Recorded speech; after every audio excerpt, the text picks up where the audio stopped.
Islamiyah, iaitu muka surat yang ke-19 lagi. Masih dalam muka surat 18 lah. Jadi iaitu mengenai sifat-sifat Allah Ta'ala. Ini baru kita nak masuk kepada sifat-sifat Allah Ta'ala. Ya. Hari itu pada minggu yang lalu dah dibagi tahu bahawa sifat Allah Ta'ala itu adalah sebanyak 20 sifat. Ya. 20 sifat yang wajib kita ketahui. Bukan sifatnya 20, tapi 20 sifat yang wajib kita ketahui. Ya. Dah kita sebut secara teraturnya itu daripada wujud, qidam, baqa sampai kepada kaunuhu mutakalliman. Itu 20 sifat. Satu-satu akan kita bincangkan. Okey, Allah juga, kita terus ya dalam peringgan yang selepas kaunuhu mutakalliman tadi.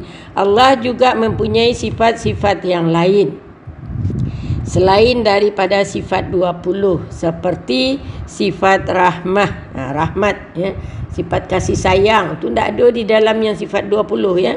Sifat adil, namun 20 sifat tersebut saja yang wajib diketahui oleh setiap mukallaf secara terperinci, ya.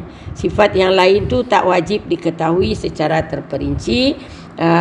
Tetapi sifat yang 20 tu wajib kita ketahui kerana ini berkaitan dengan kesempurnaan daripada Allah SWT.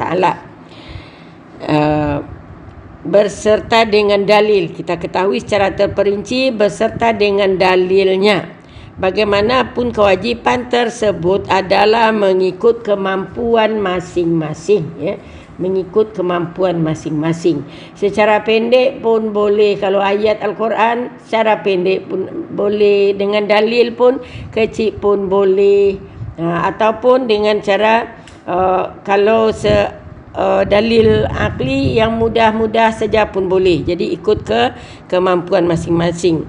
Kata Imam As-Sanusi, setiap orang mukallaf wajib mengetahui sifat wajib. Ya, sifat yang wajib setiap mukallaf, orang yang boleh diberi tanggungjawab, wajib mengetahui sifat yang wajib bagi Allah, yang mustahil dan yang harus bagi Allah. Apa sifat yang wajib, apa sifat yang mustahil, dan apa sifat yang harus bagi Allah. Mereka juga wajib mengetahui ketiga-tiga jenis sifat tersebut bagi para rasulnya. Ya. Jadi wajib bagi Allah dan apa juga wajib bagi Rasul.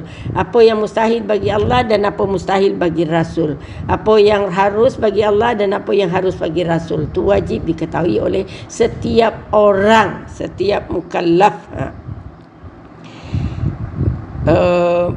Antara 20 sifat yang wajib bagi Allah ialah, yang pertamanya adalah wujud. Wujud ataupun ada. Tunggu sekejap ya, ada orang menelpon sekejap. Ya.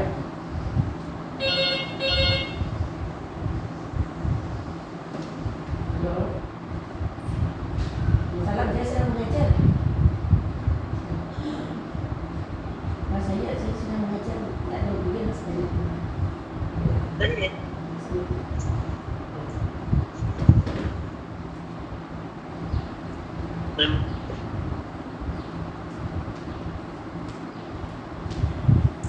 Okey, kita teruskan, iaitu sifat wujud katanya.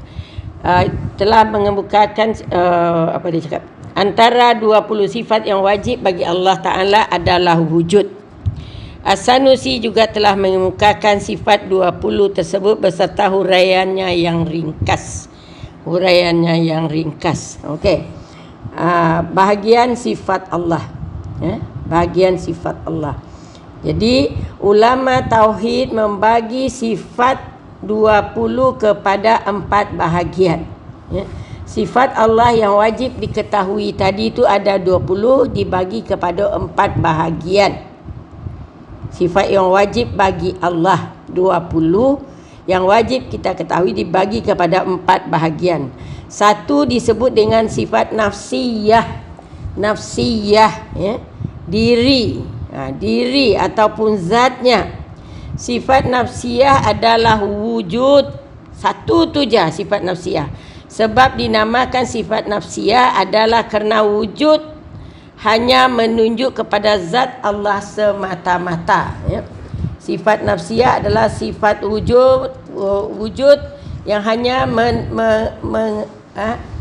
merujuk kepada zat Allah semata-mata, disandarkan atau dibangsakan kepada zatnya nafs daripada Allah itu, zat Allah itu sendiri dan bukan kepada yang lain. Itu, ya, itu sifat nafsiyah.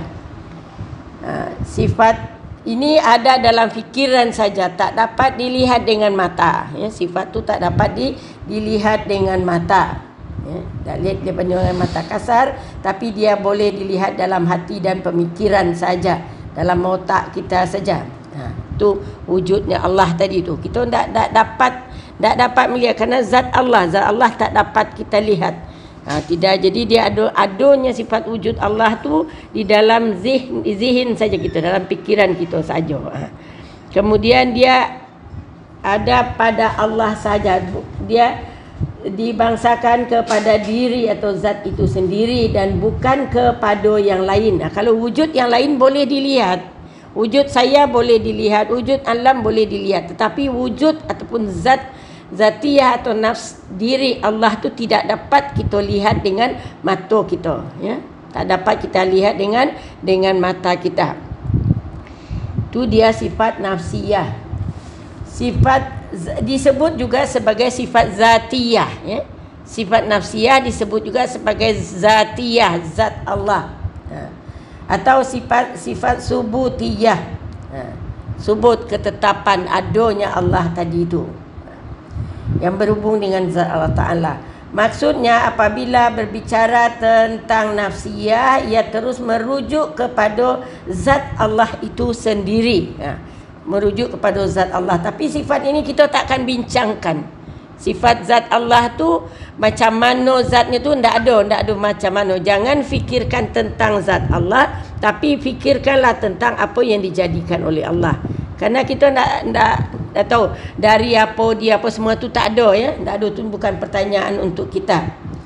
Okey, jadi dia merujuk kepada zat Allah itu sebagai perbandingan. Kalau bagi manusia, umpamanya bila disebut wujud atau ada, secara automatik akan terus tergambar diri orang. Kalau dikatakan rumah, tergambarlah rumah. Kalau disebut mengenai saya, tergambarlah bentuk saya. Kalau sebut mengenai Kak Mazna, terbayanglah itu diri Kak Mazna. Itu wujud manusia. Tetapi wujud Allah tak boleh kita bayangkan dan tidak ada dibayangkan, ya.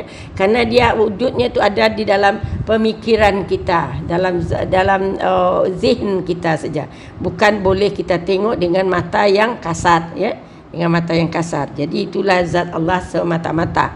Kerana di dalam ayat di surah Al-Ikhlas, a'udzubillahi minasyaitonirrajim, qul huwallahu ahad Allahus samad lam yalid wa lam yulad wa lam yakul lahu kufuwan ahad.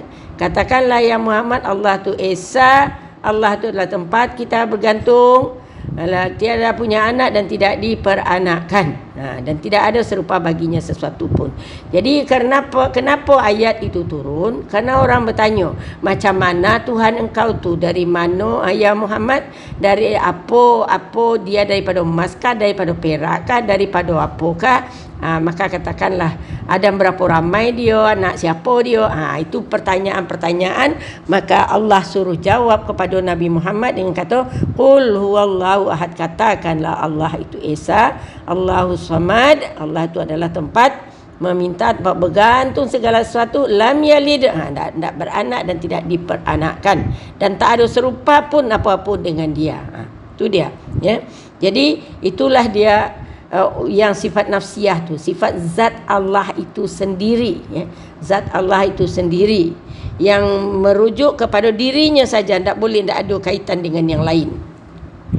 Okey, kemudian sifat yang kedua disebut dengan sifat salbiyah, ya. Sifat salbiyah. Sifat salbiyah ialah setiap sifat yang maknanya menafikan sifat yang tidak layak bagi Allah. Dengan kita sebut sifat salbiyah tu, umpamanya sifat wahdaniyah. wahdaniyah, esanya Allah tu. Kalau kita sebut Allah tu esa, ternafilah Allah tu 2, 3 ataupun 4. Jadi ternafilah syirik bagi Allah. Jadi ternafi jadi sifat salbiyah tu sifat yang ternafi dengan sifat tadi, semua sifat-sifat yang menjadikan yang tidak layak bagi Allah. Ternafi semua. Jadi sifat salbiyah ialah sifat yang maknanya menafikan sifat yang tidak layak bagi Allah. Sifat salbiyah itu ada 5. Jadi sifat dia mengenai zat Allah. Yang salbiyah ini mengenai zat Allah itu sendiri, ya, mengenai zat Allah itu sendiri. Dengan adanya sifat itu ternafilah benda-benda yang ataupun sifat-sifat yang lain yang tak layak dimiliki oleh Allah. Satunya adalah wahdaniyah, esa. Esanya Allah. Kalau kita sebut Allah tu esa, tak ada 2, tak ada 3, tak ada anak, tak ada anak. Jadi dengan kita sebut esa, kita fahamlah tak ada yang serupa dengan dia. Gitu. Jadi yang kedua qidam. Qidam sedia, maknanya dia tidak dijadikan, ternafilah daripada qidam tadi sifat dia baharu. Kalau baharu diadakan, kalau qidam dia memang sudah ada sejak daripada azali lagi. Tak ada yang mengadakannya. Jadi ternafilah dia tu baharu. Dengan kita sebut dengan qidam, maka ternafi sifat baru. Segala benda-benda yang baharu yang dijadikan makhluk, ternafilah bagi sifat bagi Allah. Jadi zat Allah itu qidam. Sudah ada sejak azali. Tak ada yang mengadakan dia. Memang dia sudah ada daripada sejak azali. Kemudian baqa. Baqa kekal. Kekal maknanya ternafilah dia tu lenyap. Segala sesuatu yang ada di muka bumi ni kullu syai'in halik, segala sesuatu akan hancur, segala sesuatu akan fana, akan hilang, illa wajhu rabbik, kecuali wajah Allah yang kekal. Jadi dengan adanya sifat baqa tadi, ternafilah sifat fana, ya. Ternafilah sifat hancur, ternafilah sifat rosak, karena dia kekal, baqa. Kemudian mukhalafatuhu lil hawadis. Mukhalafah maknanya tidak serupa, bersalahan bagi yang hawadis. Yang hawadis maknanya yang baharu. Yang baharu itu adalah selain daripada Allah, semuanya baharu. Jadi ternafilah segala yang baharu daripada sisi Allah. Bismillah.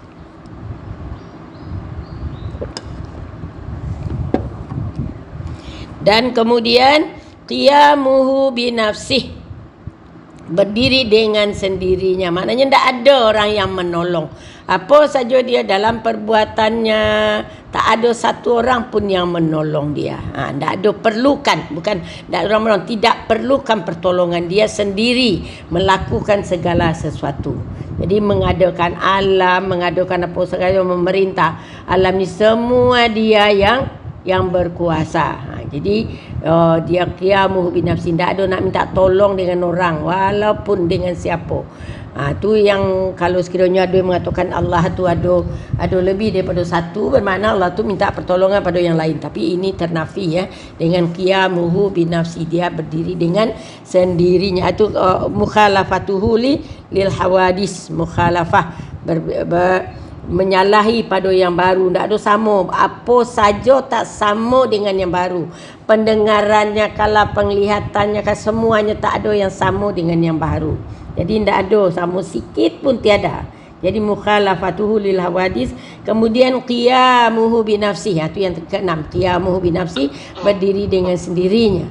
Maknanya tidak memerlukan apa-apa pertolongan, tidak berhajat kepada apapun di muka di dunia ini, di alam ini. Tidak ada Allah berhajat.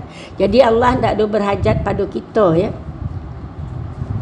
Allah katakan kita, wa ma khalaqtul jinna wal insa illa liya'buduni, tiada aku jadikan jin manusia kecuali untuk menyembah aku, ya. Tapi kalau kita tidak sembah Allah, apakah berkurang kuasa Allah? tidak berkurang kuasa Allah walaupun kita tidak sembah Allah, ya. Kemudian kalau kita tidak sembah Allah, apakah ada sesuatu yang kurang daripada Allah?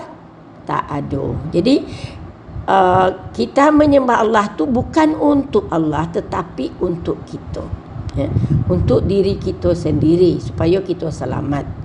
Karena ada orang mengatakan, nasib baiklah saya ni dah Islam, dah dapatlah saya menolong Allah dalam penyebaran agama Allah. Itu salah, ya? Salah kalau cakap kita macam tu. Nasib baiklah saya ni dah Islam, jadi saya dapat berjuang untuk agama Allah dan saya dapat menolong Allah. Bukan kita nak menolong Allah, ya? Bukan kita nak menolong. Nasib baik Allah bagi saya masuk dalam, Allah bagi saya hidayah yang gunanya kalau kita berbuat tu untuk diri kita, bukan untuk Allah. Kerana Allah itu tidak berkehendak kepada kita. Dan mungkin juga ada orang yang mengatakan, kalau orang Yahudi mengatakan di dalam ayat ada dinyatakan bahwasanya in tuqridullaha qardan hasanan yudhaifullah. Siapa yang jika kamu meminjamkan kepada Allah pinjaman yang baik, dia akan bayar gantinya dengan berkali ganda. Jadi kalau orang Yahudi dia berprinsip macam tu, Allah tu fakir kata dia. Allah tu perlukan pertolongan kita, Allah nak pinjam duit daripada kita. Bukan. Itu salah faham, ya. Salah faham daripada ayat tu. Kerana Allah tu tak berkehendak kepada kita. Dia qiyamuhu binafsih. Dia tak berkehendak kepada sesiapa pun, tak ada dia berkehendak. Tapi dia bagi ayat yang dia buat macam tu adalah untuk memberi galakan kepada orang bahawa untuk berinfak banyak ataupun untuk menolong orang banyak. Itu gunanya untuk diri dia juga sendiri. Okey, kemudian itu dia sifat salbiah tu, ya. Nanti kita akan huraikan satu-satu, tapi ini pengertiannya dulu, ya, pengertian. Sifat salbiah adalah sifat yang menunjukkan kesempurnaan Allah, yang kesempurnaan zat Allah tadi, tapi dia menafikan segala kekurangan pada Allah. Dengan sifat tadi, kalau kita sebut sifat salbiah ni, salah satunya umpamanya ternafilah yang tak layak bagi Allah. Itu dia sifat salbiah. Jadi disebut juga sifat salbiah itu sifat yang menafikan yang tidak layak bagi Allah, ya. Menafikan kekurangan bagi Allah. Allah tu sempurna. Kalau umpamanya dia tak kekal, maka dia maknanya tak sempurnalah. Kalau dia lenyap, tak sempurnalah dia. Jadi dia tu, Allah itu adalah kekal, ternafilah sifat lenyap. Allah tu mukhalafatuhu lil hawadis, ternafilah dia tu baru. Dia menyalahi yang baru, maka dia bukan baru. Dan kemudian qiyamuhu binafsi, ternafilah di sana sifat dia bergantung harap kepada yang lain. Itu sifat salbiah. Jadi sifat salbiah tu banyaknya ada 5, ya. 5 ini bukan bermakna yang pertama wahdaniyah, yang kedua ini tidak. Nombor ini hanya untuk memudahkan kita mengingat. Dia sifat tu sekali ada dengan Allah, ya. Bukan mula-mulanya ada, kemudian baru bakatnya, kemudian baru tidak. Tetapi sekali ada, semua sifat tu sekali ada pada Allah, ya. Sejak daripada wujudnya tu, dia khidamnya, bakatnya, mukhalafatahu lil hawadis, qiyamu binafsi tu, dia sekali ada. Sekali ada dengan Allah tu. Tak ada berurut-urutan tu, hanya bagi kita untuk memudahkan kita mengingat itu je, ya. Kemudian sebut sifat ma'ani. Sifat ma'ani ini memang sifat. Ya, sifat ma'ani ini memang sifat. Kalau yang nafsiyah tu zat Allah, kalau salbiyah tu kesempurnaan zat Allah tadi, ya. Kesempurnaan zat Allah tadi, dia qidam, dia bakat, dia mukhalafatul lil hawadis, dia wahdaniyah, dia qiyamu binafsi. Itu kesempurnaan zat Allah tu sendiri. Dan sekarang ini sifat, ini baru masuk kepada sifatnya. Sifat Allah, sifat ma'ani. Sifat ma'ani adalah sifat yang bergantung, yang melekat kepada zat Allah. Kalau tidak ada zat Allah, tak adalah sifat tu. Kalau di sini dia cakap maksud sifat ma'ani ialah setiap sifat yang ada pada zat Allah. yang melazimi, yang mesti maknanya satu keadaan tertentu seperti sifat kudrat. Kudrat berarti kuasa, satu sifat yang makna yang melazimi keadaan tertentu, iaitu keadaan Allah itu adalah kuasa. Berkuasa. Begitu juga seterusnya sifat-sifat ma'ani yang lain. Jadi kita fahami dulu maksud sifat ma'ani itu. Sifat ma'ani adalah sifat yang melekat kepada zat Allah, yang mesti ada pada zat Allah. Kalau tidak ada zat Allah, maka tidak ada sifat tadi. Jadi ada zat Allah tu. Jadi sifat ni nak nampak di kita dah. Tak nampak di kita sifatnya tu. Tak boleh kita lihat sifatnya tu. Umpamanya lah kita bagi kalau sifat bagi yang apalah. Sifat bagi yang baharu. Umpamanya kita sebut sifat masin ada pada apa? Sifat masin ada kepada apa? Pada garam. Pada garam kan? Kalau masin terlekat pada terletak pada garam. Kalau manis terletak pada gula. Jadi manis tu sifat daripada garam tadi. Tapi sifat tu dia tak boleh berdiri sendiri. Masin saja tak boleh berdiri sendiri tanpa ada garamnya tu. Ya? Kalau umpamanya kita pergi pasar, kalau umpamanya kita nak beli, bagi saya masin sekilo, boleh tak? Adakah dapatkah orang bagi? Tak ada kan? Jadi ada zatnya tu baru ada sifatnya tu. Jadi sifat tu mesti bersama dengan zatnya tadi. Dia tak boleh sendiri. Kalau umpamanya kita pergi pasar, bagi saya manis 2 kilo. Apa tu manis? Bagi saya gula 2 kilo. Karena manis tadi melekat kepada gula. Itu pada yang baharu. Tetapi kalau Allah sifat Allah yang sifat ma'ani ini adalah sifat yang melekat kepada Allah. Yang melekat kepada zat Allah, iaitu kudrat. Kudrat maknanya kuasa. Allah tu berkuasa. Ya? Berkuasa tu dah sifat dia. Yang zatnya tadi dia ada, kemudian dia baharu, dia baru, na'udzubillah, astagfirullahalazim. Dia ada, dia adalah wahdaniyah, dia esa, dia adalah qidam, dia dahulu, dia dah ada sejak azali, kemudian dia ada baqa, kekal, kemudian dia mukhalafatuhu lil hawadis, tak sama dengan yang baru, kemudian qiyamuhu bi nafsi, dia berdiri sendiri, itu sifat dia. Itu tu zat Allah tu, macam tu keadaannya. Kemudian masuk sifat dia. Sifat dia apa? Berkuasa. Dia jadi ada dan dia berkuasa, iaitu kudrah. Kudrah adalah sifat ma'ani. Yang kedua iradah. Kudrah tu maknanya dia kuasa, dia mampu, dia berbuat, dia menentukan. Itu kudrah ya. Yang kedua iradah, dia berkehendak. Jadi kudrah, kemudian iradah. Ada kudrah, dia ada iradah. Kalau kita ada iradah sahaja, dia kudrah ini memang dikaitkan juga dengan iradah ya. Iradah dikaitkan dengan kudrah. Kalau tidak ada kudrah, iradah tidak akan dapat. Dia kena ada kudrah baru ada iradah. Ya. Kemudian ada ilmu. Itu sifat Allah tu berilmu. Ilmu. Kemudian hayat, dia hidup. Jadi banyak sifat ma'ani ini semuanya adalah 7 ya. Jadi satu dia kuasa, yang kedua dia berkehendak, dia iradah, yang ketiga dia berilmu. Nanti bagaimana keadaan ilmunya nanti kita belajarnya. Kemudian dia hayat, dia hidup, bagaimana hidup dia. Kemudian sama, dia mendengar. Kemudian basar, dia melihat. Dan kalam, dia berkata-kata. Kebolehannya semua itu kebolehan dia. Kebolehan mendengar, kebolehan melihat, kebolehan berkata-kata. Itu sifat ma'ani dia ya, sifat ma'ani Allah. Jadi kandai katalah kita bagilah contoh ni, kalau kepada orang lah, pada orang andai katalah elektrik di rumah saya rosak. Saya bagi contoh lah ya, ada kudrah tu mesti ada kaitan dengan iradah, ada kaitan dengan ilmu. Saya nak bagi apa, bagi contohnya. Ya.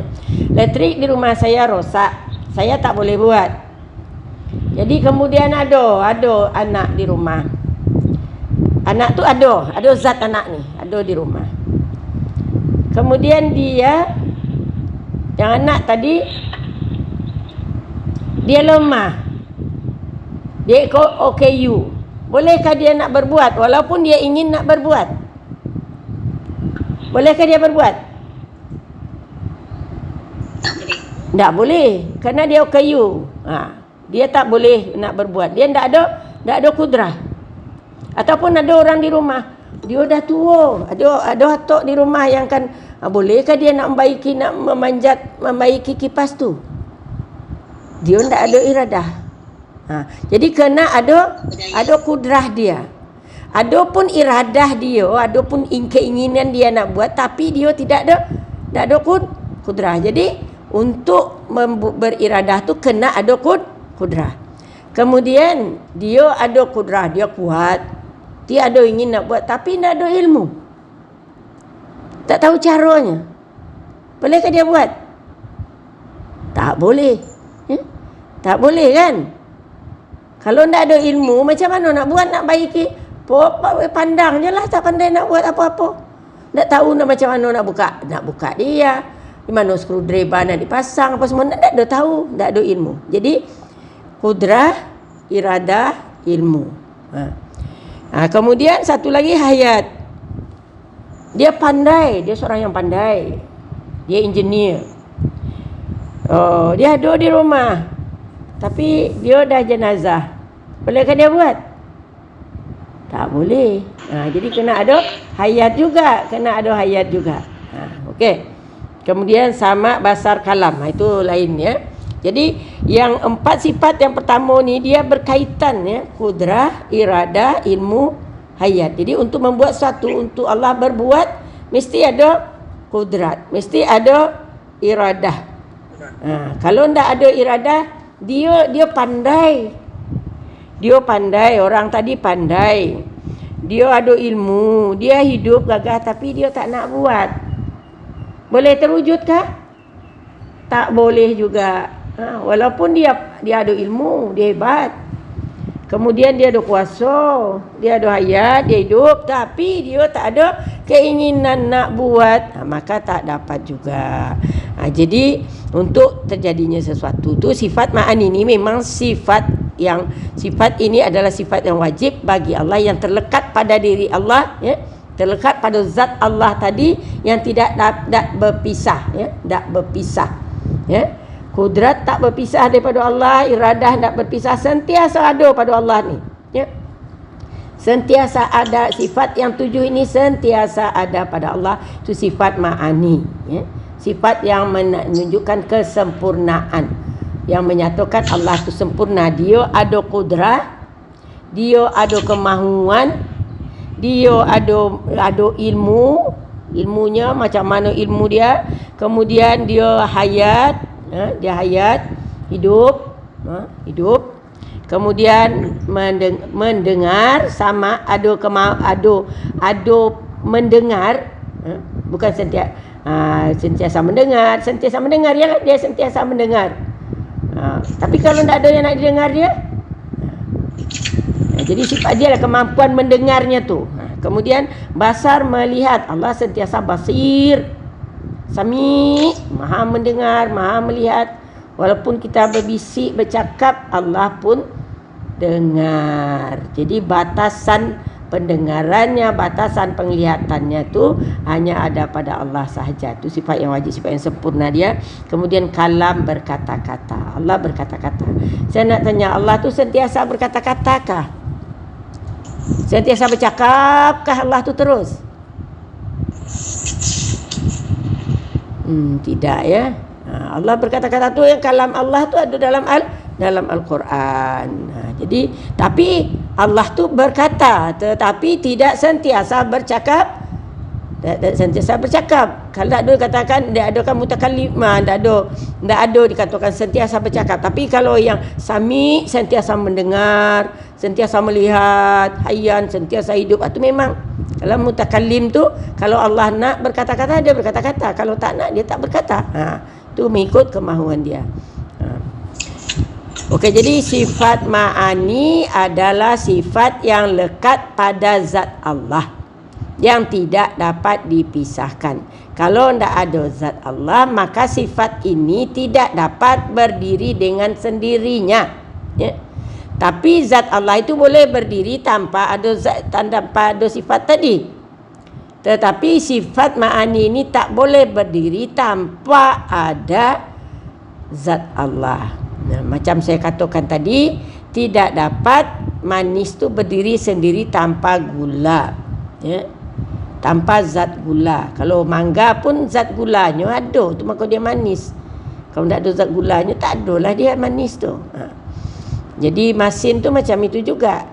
Air laut tu masinnya kan ada zat garam di dalam. Jadi sifat ma'ani ini tidak dapat berdiri dengan sendirinya tanpa ada zat Allah. Jadi dia sentiasa melekat kepada Allah. Itu dia sifat ma'ani. Okey, kemudian sifat ma'nawiyah. Sifat ma'nawiyah. Sifat ma'nawiyah ialah keadaan sifat tertentu yang wujud kerana adanya sifat ma'ani. Kerana ada sifat ma'ani, ada pendengar tadi, ada kuasa tadi, maka Allah tu yang berkuasa. Yang berkuasa. Tadi dia ada kuasa, sekarang dia yang berkuasa. Itu yang ma'nawiyah tadi. Ma'nawiyah itulah pelakunya. Sebagai pelakunya daripada sifat yang sifat ma'ani tadi. Sifat ma'ani tadi, kudrah, ada kuasa. Kemudian ada iradah, ada ilmu, ada hayat, ada sama, ada basar, ada kalam. Kemudian sekarang ini pelakunya dia adalah menjadi sifat maknawiyah, iaitu aliman, yang mengetahui. Jadi kalau yang sifat maknawiyah ni semuanya yang maha mendengar. Sami'un, basirun, azizun, umpamanya kan. Okey. Jadi sifat maknawiyah ialah keadaan sifat tertentu yang wujud kerana adanya sifat ma'ani. Sifat maknawiyah ada 7 bersesuaian dengan adanya sifat ma'ani tadi. Jadi 7 sifat ma'ani, 7 sifat maknawiyah. Ya. 7 ma'ani, 7 maknawiyah bermaknanya sudah 14. 5 sifat salbiyah, 1 sifat zatiyah. Jadi jumlahnya 20. Ya. Kalau nak semuanya sama je bagi kita, apa maksud apanya tadi tu. Jadi sifat maknawiyah ini sifat yang terjadi dengan adanya ma'ani. Kalau dia kuasa bermakna dia yang berkuasa. Ya. Kalau dia iradah maknanya dia yang berkehendak, muridan, yang berkehendak. Kaunuhu, keadaannya tu aliman, keadaannya yang mengetahui. Memang dia mengetahui kerana dia ada pengetahuan, maka dia yang mengetahui. Kemudian kaunuhu qadiran, keadaannya tu qadir, yang berkuasa. Tadi ada kuasa, sekarang yang berkuasa, keadaannya yang berkuasa. Kemudian yang ketiganya kaunuhu muridan, keadaannya yang berkehendak. Dia yang berkehendak, orang yang berkehendak. Ada kuasa tapi kalau tidak ada kehendak, tak jadi. Dia ada keadaan berkehendak tapi sekarang dia yang berkehendak. Dia memang mahu. Dia memang mahu mencipta kita umpamanya. Kemudian kaunuhu sami'an, keadaannya kaunuhu hayyan, keadaannya yang hidup. Hidup. Sentiasa mengawasi, sentiasa hidup. Tu kaunuhu, keadaannya hayyan. Allahu la ilaha illahu al-hayyul qayyum. Hayyu, tu hayyan tu kan. Sentiasa hidup. Kemudian kaunuhu sami'an, keadaannya yang mendengar. Keadaannya mendengar. Tadi dia ada pendengar, tetapi sekarang keadaannya mendengar. Mendengar apa yang kita cakapkan. Mendengar apa yang terdetik di hati kita, didengarnya juga. Terdetik je di hati kita, didengar oleh Allah. Kita bercakap berbisik pun didengar oleh Allah. Jadi itu keadaannya maha mendengar. Kemudian kaunuhu basiran, keadaannya melihat basiran, keadaan Allah itu melihat, yang melihat, memperhatikan. Macam di dalam ayat nyatakan Allah tu memperhatikan je. Tengok macam wa huwa ala kulli syai'in basir, kan, bi kulli syai'in basir, yang surah Al-Mulk tu. Tengok burung terbang berkelompok-kelompok, kemudian dia tutup sayapnya, dia tak jatuh. Allah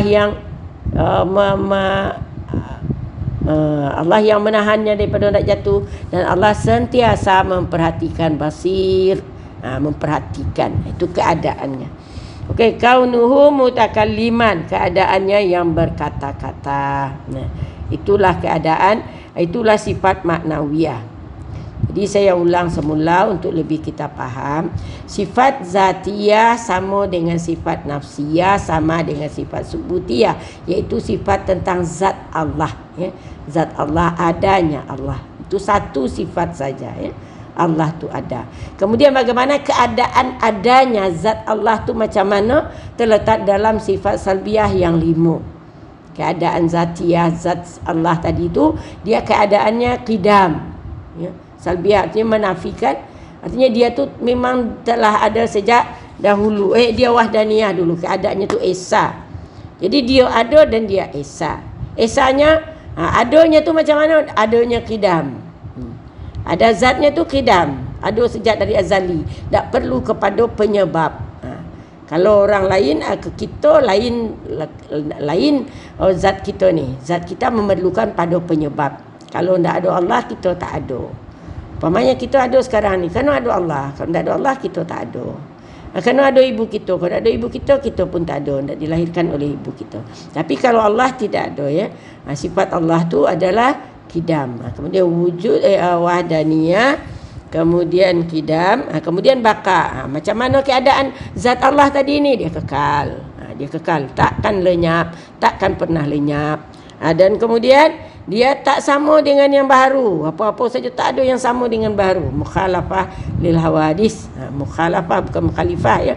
Mukhalafah, yang bersalahan dengan yang baru. Kemudian bagaimana? Zatnya tidak perlukan apa-apa, tak perlukan pertolongan, tak perlu apa-apa. Itu dia qiyamuhu binafsih. Itu yang sifat salbiyah. Dia menafikan akan sifat-sifat kekurangan bagi Allah. Dan kemudian 7 sifat ma'ani, sifat yang melekat kepada Allah untuk kesempurnaan zat Allah tadi. Sifat ma'ani itu adalah, yang pertamanya adalah qudrah. Zat Allah tu dia berkuasa. Zat yang sifat ni tak boleh berdiri sendiri. Dia kena sama dengan zat Allah, ya, kena sama dengan zat Allah. Kemudian qudrah, iradah, dia ada kehendak, kemudian ilmu, mengetahui, kemudian hayat, kemudian basar, sama, basar, kalam. 7 sifat ma'ani yang melekat kepada Allah, yang untuk kesempurnaan Allah, ya, sifat kesempurnaan Allah. Dan kemudian 7 lagi sifat, dengan adanya sifat ma'ani tadi, maka adalah sifat maknawiyah, iaitu keadaan Allah itu sendiri. Itu dia keadaannya mengetahui. Itu yang maknawiyah, itu keadaannya. Kaunuhu, keadaannya. Aliman. Kaunuhu qadiran, keadaannya mengetahui, keadaannya berkuasa. Kaunuhu muridan, keadaannya itu berkehendak. Kaunuhu sami'an, kaunuhu basiran, mendengar, dan kaunuhu mutakalliman, keadaannya itu berkata-kata. Jadi itu dia sifat maknawiyah, ya. Sifat maknawiyah yang ada dengan adanya sifat ma'ani. Sekarang penjelasan bagi sifat Allah. Baru kita nak masuk penjelasan bagi satu-satu ni, tentang wujud sifat nafsiyah tadi. Kita lambat, boleh kita teruskan ke ataupun cukup sampai sini? Hari 10.25.